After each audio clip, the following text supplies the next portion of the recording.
OBC समाजाच्या विविध मागण्यांसाठी अमरावती जिल्हाधिकारी कार्यालयावर सुरू असलेलं अन्नत्याग आंदोलन अखेर 5व्या दिवशी मागे घेण्यात आलं। ओबीसी समाजाच्या विविध मागण्यांसाठी 15 दिवसात बैठक घेऊन तोडगा काढू असं आश्वासन मंत्री चंद्रशेखर बावनकुळे यांनी दिलं होतं। बावनकुळे यांच्या आश्वासनाला प्रतिसाद देत ओबीसी समाजाकडून आंदोलन मागे घेण्यात आलंय। ओबीसी समाजाच्या विविध मागण्यांसाठी अमरावतीच्या जिल्हाधिकारी कार्यालयावर चंद्रशेखर देशमुख आणि तुषार वाढोणकर या दोन बंधूंचं गेल्या 5 दिवसांपासून अन्नत्याग आंदोलन सुरू होतं। या दोघांकडून अखेर 5व्या दिवशी हे आंदोलन मागे घेण्यात आले।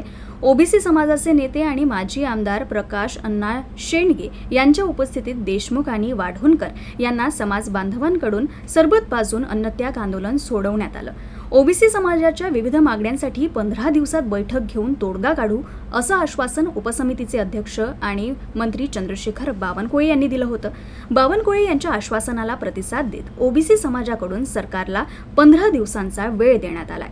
15 दिवसात मागण्या पूर्ण केल्या नाहीत तर महाएल्गार मोर्चा काढू असा इशाराही शेंडगे यांनी सरकारला दिलाय।